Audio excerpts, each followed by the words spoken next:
Assalamualaikum warahmatullahi wabarakatuh. Liridaillahi ta'ala syafa'ati rasulihi wa khalilihi wa habibihi Muhammadin sallallahu alaihi wasallam ala ma nawayna wa ala ma nawassalabuna salih biniyati anna Allah ta'ala yuballighu maqasidana wa yassara umurana dunyana wa ukhrana thumma ila hadrati man hadayna al-fatihata lahum وذكرنا أسماءهم بهذا المجلس جميع مؤلفي كتبنا المخلصين ومشايخنا في الدين خصوصا مؤلف هذا الكتاب الإمام ابن أبي جمرة البخاري الشيخ محمد بن علي الشافعي السنواني وسلم وبروه من الله تعالى يتغشى برحمة المغفرة. الفاتحة.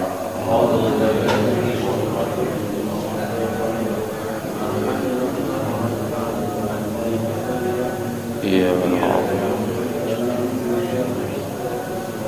صراط الذين أعوذ بالله من الشيطان الرجيم. بسم الله الرحمن الرحيم. قال الشيخ الإمام المؤلف رحمه الله تعالى وأدام النفع وببركة علومه في الدارين يا رب العالمين ويا مجيب السائلين.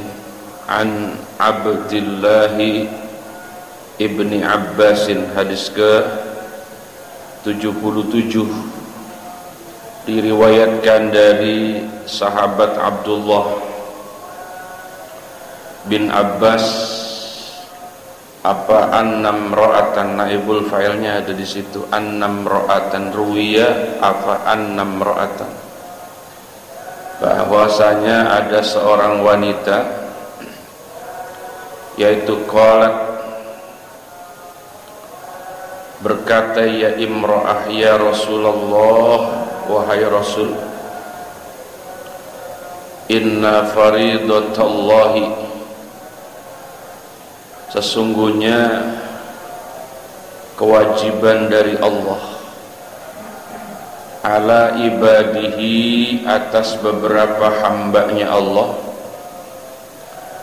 fil haji, pada perintah menunaikan haji. Khobarnya inna, yaitu adrakat, ya Allah ya Karim, yaitu adrakat, menemukan atau menjumpai, boleh mendatangi, ya faridah, abi, akan bapak saya. Sayangnya saat dia datang, syaikhan, hal keadaan bapak saya apa? Tua. Syaikh, selain tua, kabiran, lagi banget tua.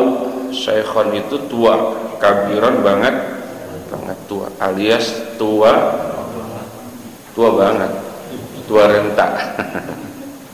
Tua banget.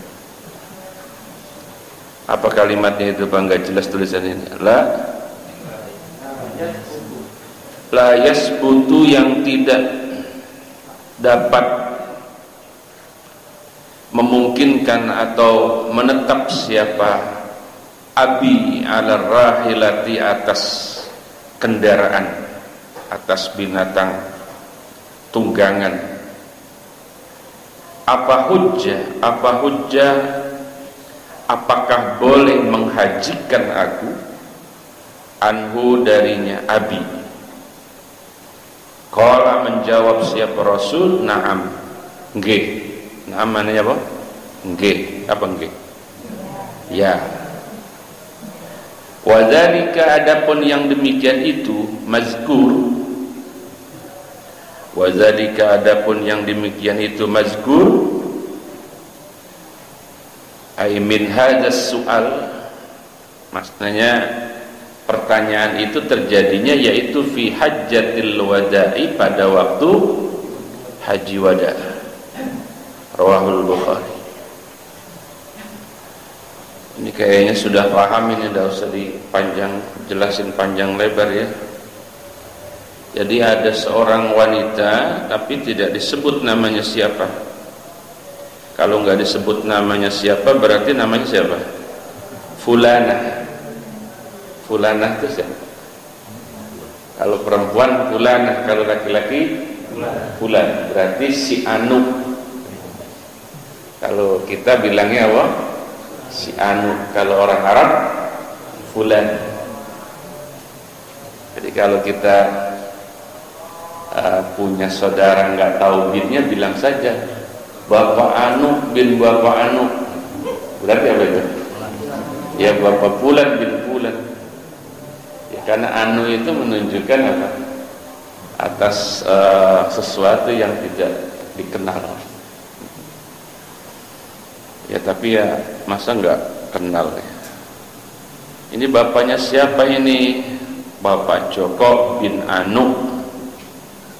Tidak apa-apa, tapi kan kita jarang pakai bin Anu, pakainya apa? Bin Fulan. Jadi ya sama, Fulan sama Anu itu maknanya apa? Tidak diketahui namanya. Jadi ada seorang wanita itu pernah bercerita di hadapan Rasulullah SAW.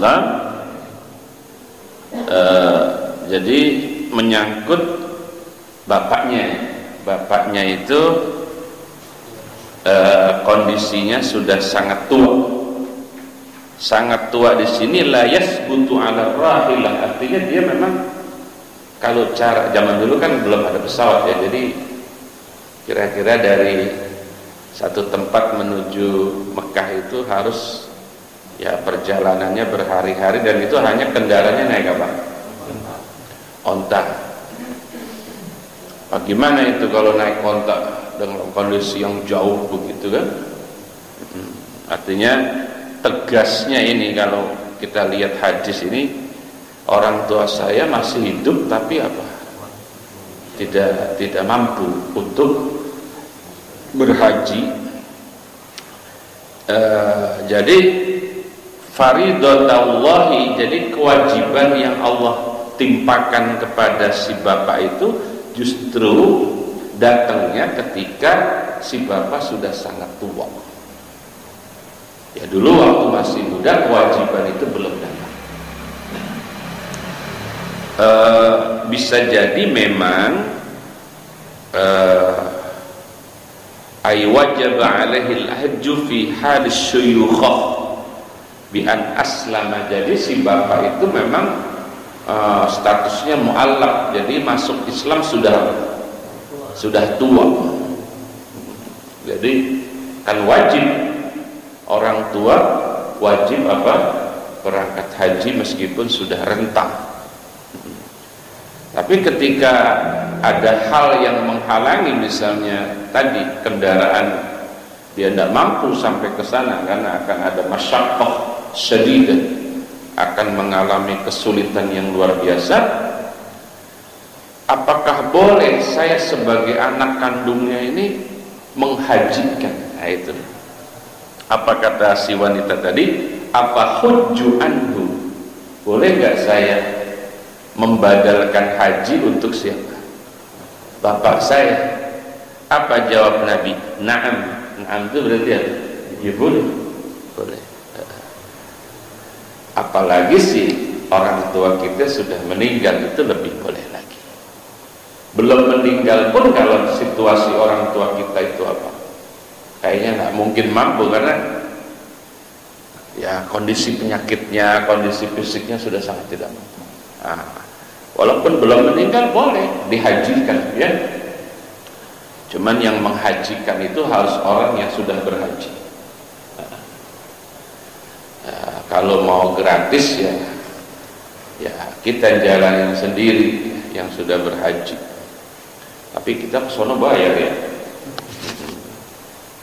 Ya maka itu banyak sekali biro-biro haji yang memberikan jasa badal apa? Ini engkong kagak berangkat haji tong, gitu cara bapaknya itu udah tua. Emang lo nggak punya duit apa buat berangkatin babak? Ntar aja Mbak, kalau udah mati. Emang apa? Kalau sekarang mahal. Berapa juta ini? Katakan 60 juta. Lagi kalau cara masih hidup tuh udah ongkosnya mahal, terus ya macem-macem lagi. Total sama biaya BLL itu belum, ntar kalau padahal kalau cara udah meninggal badal hajinya berapa Pak Ustaz sekarang? 15 juta ya. Mendingan mana tuh berangkat tuh aki-aki masih hidup apa nungguin terjemati? Jangan begitu tuh, dasar anak bangor. Lah iya, bapaknya berangkat haji nungguin mati. Dasar hitung-hitungan ya. Tapi ya untuk orang tua dalam kondisi sakit tertentu memang udah nggak bisa berangkat. Berarti nggak usah nungguin mati. Nanti yang bisa mutusin itu ya pihak pemerintah. Ada ketentuannya nggak Pak? Yang bersangkutan boleh berangkat atau tidak boleh? Untuk penyakit itu minimal stadium 3 ya. Kalau cuci darah udah pasti nggak bisa berangkat. Cuci darah udah pasti nggak bisa berangkat. Itu undang-undang seperti itu. Jadi kalau ada yang cuci darah udah langsung badalin aja tuh, nggak apa-apa. 15 juta mumpung murah kan. Bagaimana ini berangkat haji mumpung masih hidup, kalau udah mati murahan Pak? Ya pengennya sih. Ini ngaji begini ini kemarin di Gang Sawi ada yang nanya, boleh nggak Pak Ustadz, ini kan namanya orang udah tua banget, biarin aja ntar mati di Mekah bagus atau di Madinah ya. Jadi cara kita ini boleh nggak bercita-cita matinya di mana? Di Mekah boleh nggak Pak? Main boleh aja ya. Kalau jawab itu harus pakai dasar, jangan berdasarkan nafsu. Dulu di zaman Nabi ada orang yang merasa putus asa dengan hidupnya, jadi mungkin sudah kebangetan susah. Kemudian dia berharap sama Allah supaya nyawanya nyampe ajalnya sebanyak. Lalu dia sholat ke hadapan Rasulullah SAW, ya Rasul boleh nggak saya minta mati? Ya kata Rasul, ya boleh-boleh saja kalau memang kamu merasa hidup kamu sudah nggak ada manfaatnya. Maka kan ada doa, Allahumma ahyini maka natil hayatu khairan li, ya Allah panjangkan umur saya selagi umur panjang ini baik. Wa tawaffani, udah matiin aja saya, berarti kan boleh. Wa tawaffani, wafatkan saya seandainya idza kanatil wafatu khairan li, kalau memang kematian buat saya itu lebih baik. Nah, oleh para ulama doa itu ditafsir ya. Jadi diperbolehkan minta mati itu, tapi makruh ya. Ketika kita merasa hidup kita sudah banyak bikin susah orang, itu boleh. Nah, diperbolehkan itu kalau memang merasa hidup kita bikin susah orang. Jadi cara kita punya tanggung jawabnya itu nggak sanggup kita ngurusin istri, ngurusin anak, utang di mana-mana, pokoknya boleh. Cuman permintaan kayak gitu hukumnya makruh kata ulama. Artinya apa? Teruslah berikhtiar, siapa tahu kan ya, satu saat Allah angkat nasib kita, insya Allah jadi berubah sehingga ada rezekinya bisa bayar utang. Nah, berarti kalau begitu boleh nggak kita minta mati di mana? Di Mekah berdasarkan kasus itu boleh nggak? Boleh. Ya boleh saja. Cuman kan tujuannya apa, Bapak Ibu mati di sana? Saya tanya dulu, kalau mati di sana itu tujuan biar apa? Biar masuk surga? Yuk, enggak gitulah. Ya meninggal itu kan ya pengen juga, cuman niatnya karena faktor dunia. Saya meninggalnya di sana Pak Ustadz, di Masjidil Haram pengennya pas lagi nunggu azan, wah, atau lagi sholat jatuh meninggal, supaya saya matinya keren lah, ternyata keren loh, nggak dapat fadilah keutamaan. Itu malah dikasih sehat, selama di sono sehat.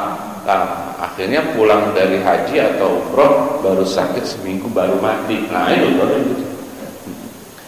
Ya ada orang yang udah sakit-sakitan dikhawatirkan umurnya nyampe di sana malah apa? Sehat. Begitu pulang sakitnya, orang tadi penyakitnya ketinggalan di bandara apa bagaimana gitu. Begitu dia nyampe bandara datang lagi terus sakit. Akhirnya sakit lagi seminggu meninggal. Pilih mana Bapak? Pengen yang mana? Ya kalau saya sih terserah Allah dah ya. Kau gak usah pakai minta begitulah. Yang penting saya mah satu, kalau mati itu ada yang ngurusin. Mati di mana? Oh, mati nggak ada yang ngurusin bagaimana? Udah berhari-hari, udah berminggu-minggu, udah berbulan-bulan sampai busuk jenazah kita. Jangan sampai ya terlantar, terlunta-lunta. Naudzubillah. Baik, pertanyaan menyangkut orang tua yang mau dihajikan itu, wadzalika fi hajjatil wada, terjadi waktu Nabi apa? Sedang haji wada, aywaqiun fiha. Disebut hajinya namanya hajil wada li'anna Nabi sallallahu alaihi wasallam wadda'an nas. Wadda'a itu maknanya pamitan. Jadi Nabi pamitan di haji itu apa itu namanya, bahwa beliau tidak lama lagi ya. Jadi kalau saya ceritain lengkapnya, wa kana adadun ma'ahu minal muslimina fi tilkal hajjah 40 alfan. Jadi yang menyertai haji terakhirnya Nabi itu sampai 40.000 manusia di saat itu. Ada yang mengatakan wakila mi'atun wa ishruna alfan, ada 120.000 orang.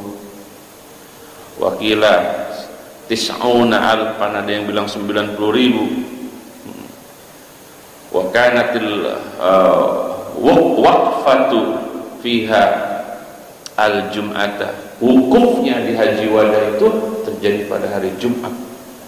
Hadis itu apa itu namanya, hampir semua orang ikut hadir wukuf di zaman itu, dan alhamdulillah yang hadir mendapat momen bahwa ternyata Nabi itu pamitan ya. Cara Dzulhijjah, Muharram, Safar, Rabiul, ya 4 bulan setelah itu. Jadi Nabi itu selesai haji sakitnya 3 bulan terus meninggal dunia. Ya benar-benar pamitan. Selesai. Jadi ini hadis menurut saya menjadi dalil hukumnya badal haji. Lah intinya begitu. Yang badal haji itu bisa dikerjain baik orangnya sudah meninggal ataupun orangnya masih. Nah, untuk yang masih hidup tentunya boleh dibadalin dengan kriteria yang sudah ditetapkan pemerintah. Tapi kalau hadis ini gambarannya apa? Yang sudah sangat tua ya, tapi yang sudah sangat tua la yasbutu ala rakhilah, tidak mungkin mampu dia melaksanakan perjalanan jauh. Tapi kan ada juga orang aki-aki gagah banget, ya Allah kita kuat kalah itu main bulu tangkis sama dia itu. Ada model aki-aki, tahu sebelah mana itu? Ada nggak aki-aki yang kalau kayak nenek namanya nenek lincah gitu. Ya Bu? Nelly. Kalau aki-aki namanya apa? Kelly. Masa Kelly? Lincah banget memang. Umumnya kan orang 60-70 udah nyender mulu, udah ngasok mulu. Ini memang lincah. Nah, kalau seperti itu ya tidak menghalangi dia untuk berhaji sendiri, seperti ya. Lanjut hadis ke-78. An Umar, diriwayatkan dari sahabat Umar ibnul Khattab, yaqulu, hal keadaan berkata siapa Umar, sami'tu, Sami itu pernah mendengar aku, kata Umar, an-Nabi, akan kanjeng Nabi sallallahu alaihi wasallam, mendengarnya itu biwadil aqi, apa itu tulisannya Pak? Afifi. Ih, kayak merek mobil ya. Biwadil Afifi. Sahabat Umar itu mendengar ucapan Nabi waktu beliau sedang ada di lembah Afif. Lembah apa namanya? Kan memang kontur tanah Mekah itu banyak lembah-lembah. Tapi jangan bayangin kayak lembah Ngarai Sihanuk itu, tidak seperti itu. Ya, lembah. Lembah Afif. Yaqulu halka, dan berkata ia Nabi yang itu didengar langsung oleh Umar, atani lailata atani mendatangi akan aku, kata Nabi, al-lailata pada suatu malam, tidak disebutkan malam kapan. Siapa atin orang yang datang,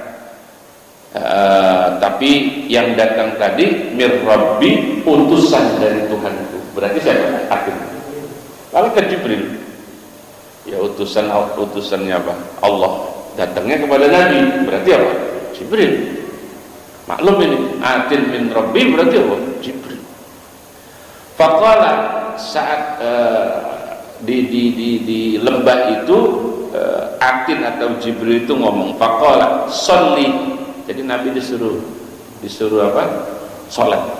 Sholli, salatlah kamu Muhammad, bihadal wadi, di, ya ini baknya bimana fi, bihadal wadi, di lembah ini, berarti lembah al-Afif al-mubarak, yang diberkahi oleh Allah Subhanahu wa taala. Wa qul, dan katakanlah olehmu sebagai niatnya, umratan, akan niat umrah, ai ja'altu hadhil ibadah umratan. Tapi umrahnya tadi fi hajjatin, yang tetap umrah pada apa? Tingkah haji. Apa maksudnya ini Pak? Jadi ada suatu tempat ya antara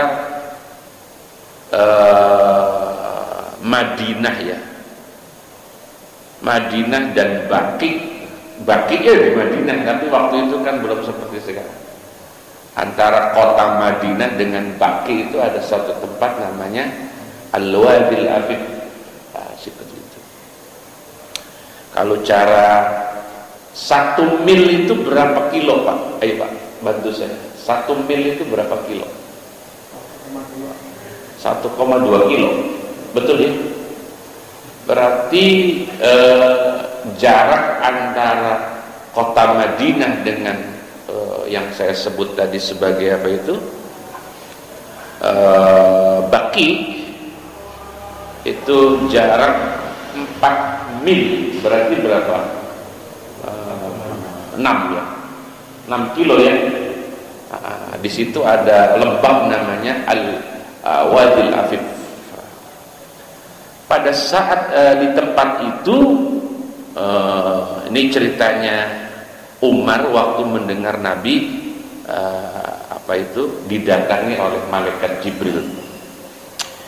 Intinya apa? Waktu Nabi didatangi Jibril itu sholli, Nabi disuruh sholat, yang ternyata sholatnya itu adalah sholli apa itu, ya Allah ya Karim, ya Allah ya Karim, ayrak ataini sunnatul ihrami, yang di situ Nabi disuruh sholat 2 rakaat sebagai sholat sunnah ihram, karena dari situ Nabi akan ngambil mikot.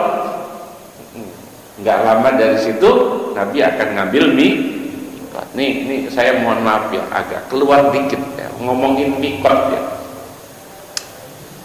Tapi nggak apa-apa ya Pak, keluar dikit nggak apa-apa ya. Kalau kebangetan banyak tegur saja. Menurut Bapak, Nabi itu mikotnya di mana saja Pak? Yang paling populer itu Nabi mikotnya Ji'rana. Jadi Nabi itu ya Ji'rana itu apa? Hudaybiyah itu khilaf. Jadi Hudaybiyah itu nggak sampai satu marhalah. Ada yang bilang sampai satu marhalah itu 42 kilo. Waktu Nabi sampai di Hudaybiyah itu Nabi di Ihsar. Tahu Ihsar nggak? Nggak jadi masuk kota Mekah itu karena ada Ihsar, ada apa? Blokade. Blokade itu apa? Ada semacam, ya itu kan Mekah waktu itu masih dikuasai oleh orang kafir. Maka lahirlah itu ayat dalam surat Al-Baqarah, fa'in uhsirtum famastaysara minal hadr wala tahliku ru'usakum hatta yablughal hadyu mahillah. Itu enak banget itu ngebahas ayat itu dalam hal manasik haji yang dia kena damnya dam murattab, maniknya adalah ihsan. Jadi memang ya khusus untuk yang menyelenggarain haji umroh harus ngaji lah bab-bab kayak itu, terutama di bidang sejarah. Jadi Nabi akhirnya nggak masuk. Kadang Nabi sudah sholat sunat ihram, ternyata diblokade. Kalau bahasa fikihnya namanya ihsar. Akhirnya perintah Allah, ya sudah batalin. Kan nggak batalin apa niat hajinya batalin. Kadang sudah apa bilang nawaitul hajja wa ahramtu bihi. Nah, akhirnya Nabi kena damnya itu dam murattab. Dam itu karena dam murattab, ada dam lawannya mukhayyar ya. Ada lagi nanti yang banyak lah. Apa damnya yang diperintahkan oleh Allah? Nabi disuruh menyembelih seekor kambing sebagai korban. Yang kemudian semua yang dipotong dari dagingnya harus disedekahkan kepada orang-orang fakir di tanah Mekah. Begitu aturannya. Oke, jadi Ji'rana itu yang paling populer. Kemudian Hudaybiyah nyaris. Zulhulaifah itu saya meragukan itu apakah Nabi ngambil, apalagi Qarnil Manazil ya, Qarnil Manazil juga. Itu yang saya sebut itu ada yang dilakukan oleh Nabi, ada yang dilakukan oleh sahabat.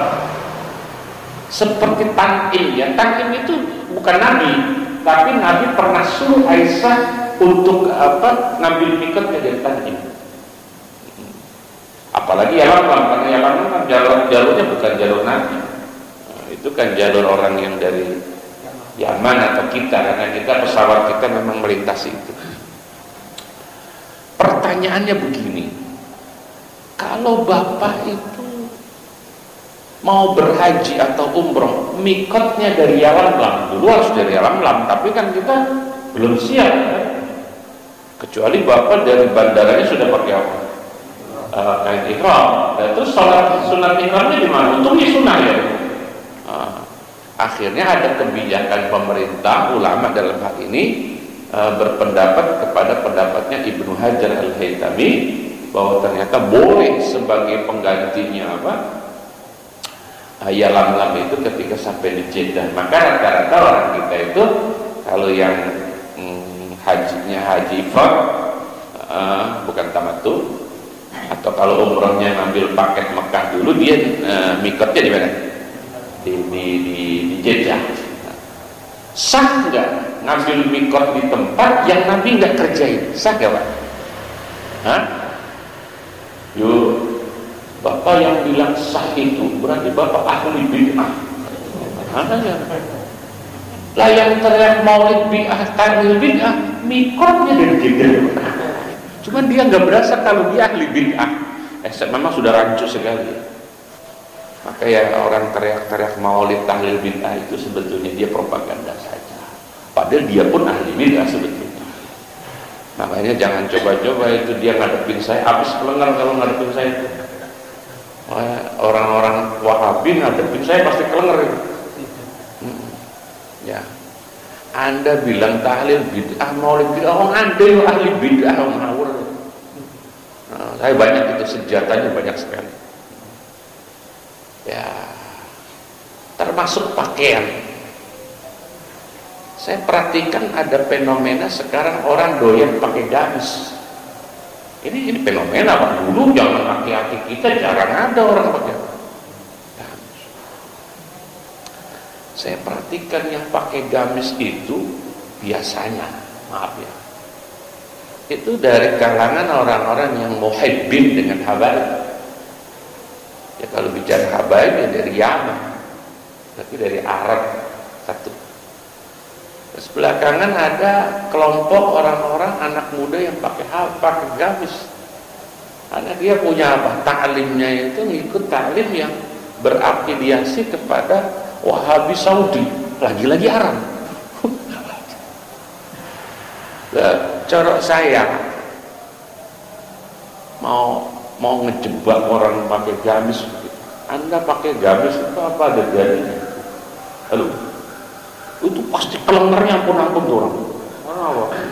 Makanya jangan coba-coba pakai gamis deket saya, terus saya tanya dalilnya. Kelenger, asli kelenger. Itu Arab, itu budaya. Leksor banyak dalilnya. Maka ngambil sunnah bukan pakai gamis, tapi pakai apa? Ini yang pakai atuk, Haji Gendar dong. Ada Pak Haji Badri pakai. Iya, kalau sorban dalilnya banyak. Maka Haji Rektor jangan pakai gamis, pakai sorban. Jadi biasanya orang-orang muda begitu pulang umroh, dia lihat tuh di Mekah, Madinah mengampar kalau di sana. Orang-orang pakai gamis, iya orang Arab maksudnya, kagak pakai kopiah. Lontos, begitu pulang begitu, pakai baju gamis hitam, terus kagak pakai apa?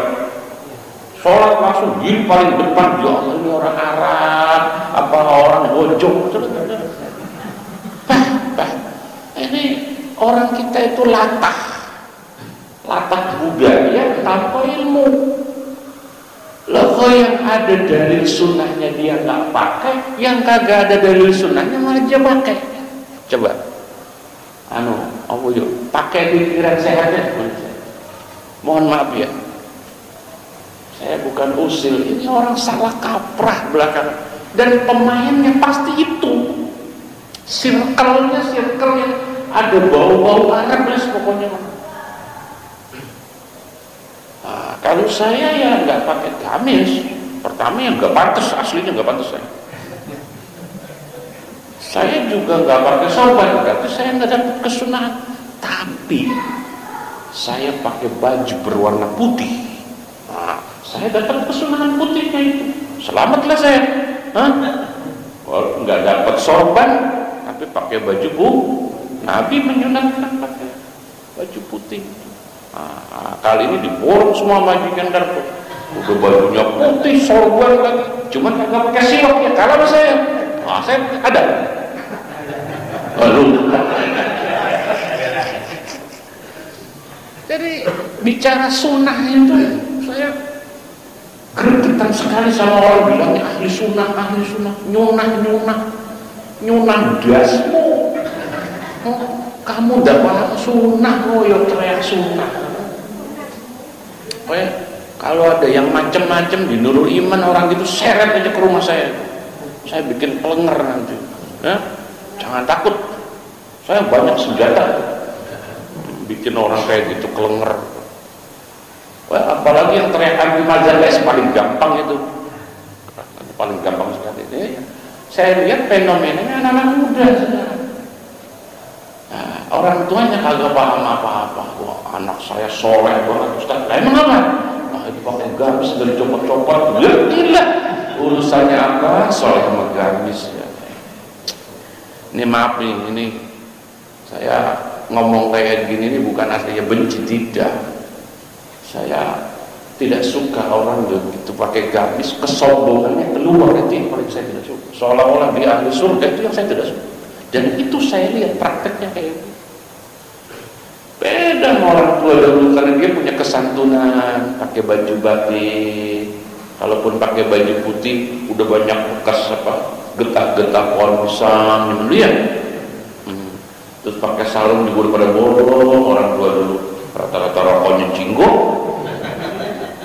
Itu kearifan orang Indonesia. Coba yang punya orang tua masih tua, zaman dulu masih ingat nggak? Kalian ingat nggak? Ya memang itu Indonesia itu aslinya begitu. Ini terkait hadis Nabi disuruh sholat yang ternyata itu perintahnya bukan sekedar sholat, tapi disitulah kamu ngambil mikot. Yang mikot itu sekarang ya mendekati Zulhulaifah. Ya Allah, 6 kilo. Tapi maaf ya, lebih ya dari enggak Zulhulaifah dari Madinah enggak sampai 12 kilo ya. Tapi benar kan Pak Ustaz 1 mil 1,5 kilo. Kalau di laut itu 1,5. Kalau di darat tambahin dikit deh supaya pas kita ngambilnya Zulhulaifah gitu. Saya dari tadi keder ini jangan-jangan mikot baru lagi dengan namanya Wadil Afif ya. Saya belum sempat cari itu. Al-Wadil Afif itu tempat antara Baqi Gharqad dengan kota Madinah. Saya berharap itu ya 1 milnya bukan 1,2 supaya jadi 12 kilo ya. Tambahin deh, tambahin. Biar maksudnya hadis ini tuh maksudnya mikotnya di Zulhulaifah. Tapi kalau disebut Zulhulaifah langsung di hadis ini bilang Zulhulaifah. Di Bikrun Ali itu ya, atau Bir Ali orang kita bilang. Apa mikot ada Hijaz tuh Pak? Hijaz itu kan nama tuanya Mekah. Emang ada mikot Hijaz? Saya baru dengar itu. Kan Kornil Manazil, terus apa? Zulhulaifah, Yalamlam, Ji'rona, Hudaybiyah, Tan'im. Bukan apa dia maksudnya? Bukan ini Jufa kemudian. Makanya saya keker Jufa, Jufa ada ya. Jufa itu saya sampai berhenti Pak. Sekarang udah nggak dipakai Pak. Karena pesawat udah lewat situ. Ada Jufa namanya. Itu memang orang dari Iran lewat situ juga. Itu sahabat Nabi nggak lewat situ. Ya Allah, ini kita ngomongin apa ini? Oh iya. Artinya bagaimana hadis menyangkut aktivitas Nabi sholat 2 rakaat yang di situ diniatkan apa? Sebagai sholat sunat ihram. Dah lewat gitu saja. Berarti ini hadis mulai 77 sampai 78, 79 bab haji. Ya, hadis ke-79 ya, hadis Bukhari. An Abdullah ibni Umar apa anna rajulan, bahwasanya seorang laki-laki, sama nggak disebut namanya, berarti siapa namanya? Si Anu. Yaitu qala, berkata siapa rajul, ya Rasulullah, wahai Rasul, ma yalbasul muhrim minas siyab. Berarti qalanya bukan bertanya siapa rajul, ya Rasulullah, wahai Rasul, ma yalbasul muhrimu minas siyab. Akan apa yalbasu yang dapat memakai siapa al-muhrimu, seorang yang berihram, bayannya minas siyab, dari pakaiannya. Qala, menjawab siapa Rasulullah sallallahu alaihi wasallam, la yalbasu, tidak boleh memakai siapa rajul. Yang pertama al-qumusa. Al-qumusa jamak dari qamis. Qamis itu aslinya baju kurung. Tinjauan para sejarawan zaman dulu, karena belum ada tailor, sehingga model baju itu cenderung apa? Ya lurus kayak blongsong nangka. Jadi kayak karung begitu, nggak banyak apanya. Pokoknya begitu. Jadi gamis itu baju orang yang zaman dulu belum ada modelnya, pokoknya lempeng aja itu. Makanya orang suruh bikin gamis sama suruh bikin kemeja, dia milih bikin apa? Gamis, yang tinggal lurus saja. Kalau kemeja kan belok-belok aja deh. Zaman dulu mungkin desainernya belum ada. Yang kedua, gamis itu memang cara ibu-ibu senangnya pakai daster, ibu. Katanya kalau daster itu semriwing, satu. Yang kedua, perasaan kalau pakai daster tuh ya lega aja, walaupun habis makan terasa masih kurus, ya. Ya karena mau casingnya bagus. Nah, jadi lekukan tubuhnya tidak apa, tidak kelihatan itu kalau pakai. Nah memang Arab zaman dulu itu parah banget juga. Au zaman sekarang udah kagak kali. Zaman dulu itu orang Arab ya Bapak tahu sendiri Arab ya. Oh, Arab itu yang galak apanya Pak? Hah? Ya macam-macam galak. Jadi orang Arab itu, maaf ya, dalam dua tanda petik panas banget zaman dulu. Kagak boleh ngelihat jidat licin men, kayak bandot men, noktrok. Akhirnya maaf ya, untuk mensiasati supaya tidak ada kriminalitas dari unsur itu, orang perempuannya suruh pakai apa? Baju yang tidak menunjukkan lekuk tubuhnya. Orang Arab tuh ya kayak gitu. Komis, jadi komis itu baju kurung namanya. Kemudian orang Yaman bilang kok nggak bisa bilang komis jadi gamis, nyampe condet jadinya gamis lah. Bahasa Arab kan perjalanannya begitu. Komis, gomis, gamis. Nah, itu perjalanan bahasa. Nah iya. Jadi tidak boleh pakai baju walal amaima, dan tidak boleh memakai beberapa surban. Sorban boleh pakai Pak? Sorban tidak boleh dipakai. Walas sarawilati, dan tidak boleh memakai sirwal. Apa sirwal Pak? Celana. Walal bara, apa itu? Nisa, dan tidak boleh memakai kupluk. Apa kupluk? Peci, kolan suah apa? Walal khifafah, jama dari khuf, dan tidak boleh pakai khuf. Khuf itu sepatunya joma, sepatunya polisi yang suka bawa motor gede, kayak kita ya seperti buat itu khuf. Illa ahadun la yajidu, ini illahnya ini istisna dari khuf loh. Ya awas Bapak memahami istisna, dan berarti istisnanya istisna munqati atau muttasil. Ayo yang ngaji nahu. Aduh. Endang. Anda dah. Munqati apa muttasil? Ini kalau mustasna dengan mustasna minhu gak punya hubungan, berarti munqati. Ini punya hubungan gak ini? Biar pusing gak apa-apa ngomongin istisna. Ya berarti ini kan munqati ya. Ya munqati. Jadi antara mustasna dengan mustasna minhunya tidak punya hubungan sama sekali. Illa ahadun, kecuali seseorang, la yajidu, yang tidak memiliki siapa, ahad, na'la ini akan apa? Dua sendal. Fayalbasu, maka boleh siapa? Si ahad tadi yang nggak punya sendal, khuffaini, memakai apa? Dua khuf. Tapi khufnya tadi harus dipotong dulu. Dipotong dulu. Ini menarik Pak Ustadz, ini menjadi dalil nanti kalau orang sedang ihram pakai sendal atau pakai sepatu gitu ya. Ini hadis. Wal yaqta'huma, dan hendaklah netak. Netak itu bahasa Arab yang sudah jadi bahasa Indonesia. Coba bajunya ditetak. Apa ditetak? Lah itu bahasa Arabnya fal yaqta'huma, maka tetak. Nah, ini netaknya bahasa Arab yang sudah jadi bahasa Indonesia. Wal yaqta'huma, dan hendak memotong siapa?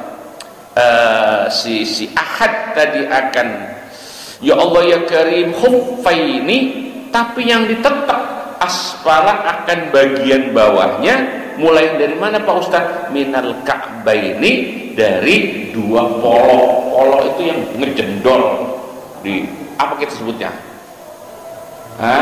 Ada ngejendol di dekat telapak kaki, namanya apa itu? Mata kaki. Ya ada matanya berarti ya. Kalau orang Jawa bilang polok. Jadi dua polok. Mata kaki ya. Berarti orang kalau jalannya sering kepaduk berarti apa itu? Gituannya kagak ngeliat. Apa urusannya itu? Wala talbasu, dan jangan memakai kalian minas siyabi, hal keadaannya dari apa?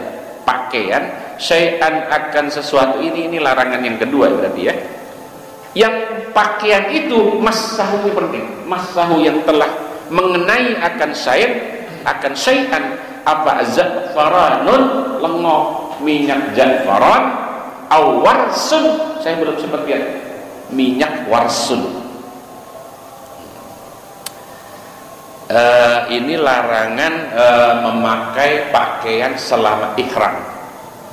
Kalau boleh saya simpulkan dari mulai gomis, amaim, sarawil, baronis, itu semua pakaian yang terjahit intinya. Al-mukhit. Jadi kalau kita di kitab fikih formal itu maknanya dilarang memakai pakaian yang terjahit untuk laki-laki. Gitu? Ya dong, karena kan yang nanya siapa? Anna rajulan.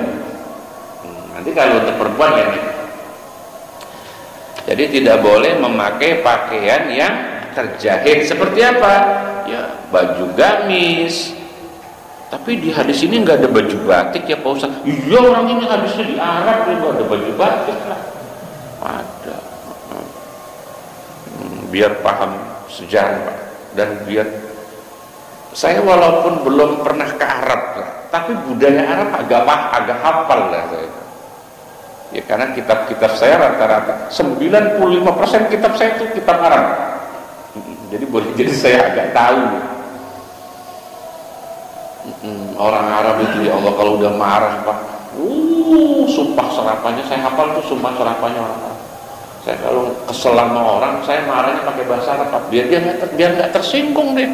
Hanya dia kagak paham kalau saya lagi marah. Wailak. Kalau saya ngomong wailak itu berarti saya lagi kesel Pak. Apa artinya? Brengsek lu. Jadi awas jangan ngomong gituan di Cianjur, yang di puncak itu. Wailah, marah berubah gitu. Kalau ada anak durhaka bilangnya raghiba anfun, apa itu? Raghiba anfun. Raghiba itu asalnya maknanya hidungnya growong. Gak enak nih ngomong, jangan tersinggung ya. Bu, kalau orang laki hidungnya mancung, cakep nggak Bu? Cakep nggak? Jangan orang laki yang jawabnya.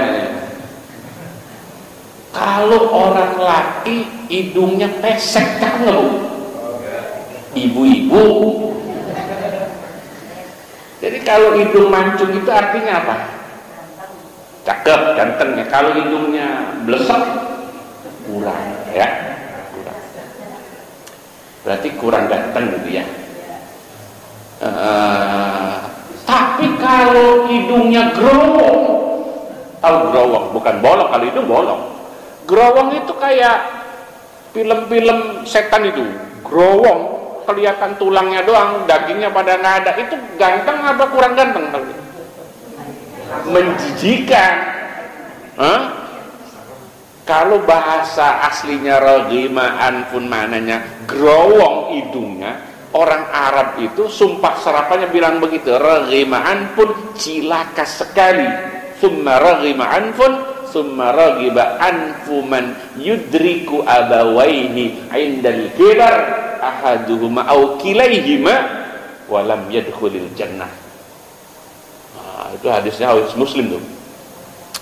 Jadi alangkah durhakanya seorang anak, kok masih memiliki orang tua, tapi orang tuanya tidak menyebabkan dia masuk surga. Tapi 3 kali loh. Maka beruntunglah anak yang masih punya orang tua. Karena apa? Ada surga di situ. Jadi anak yang paling durhaka itu anak yang tidak menjadikan orang tuanya sebagai wasilah dia masuk surga. Baik.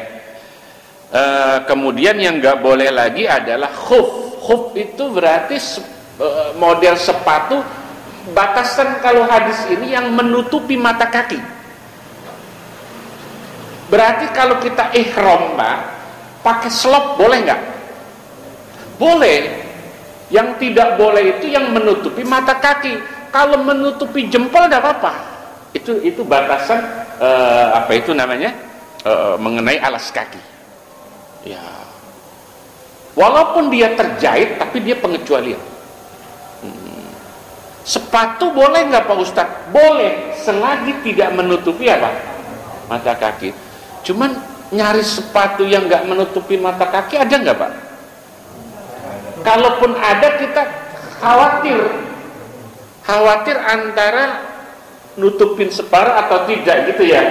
Nah, daripada begitu kata Nabi, kalau dia nggak punya sendal boleh pakai khuf, tapi khufnya ditetek. Tahu nggak tadi? Iya, wal yaqta'huma, lah cara neteknya yang penting di bawah mata kaki, bukan di bawah tumit, tapi di bawah apa? Coba pahami dulu. Sehingga artinya kalau orang pakai alas kaki ketika ihram, tumitnya tertutup masih sah.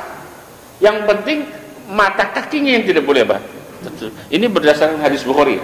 Seperti itu. Berarti pakai selop boleh nggak? Boleh. Iya. Yang enak sih kita kalau sana pakai sendal gunung tuh, enak nggak? Hah? Karet yang murah itu di pasar Pal 35.000 Pak Haji.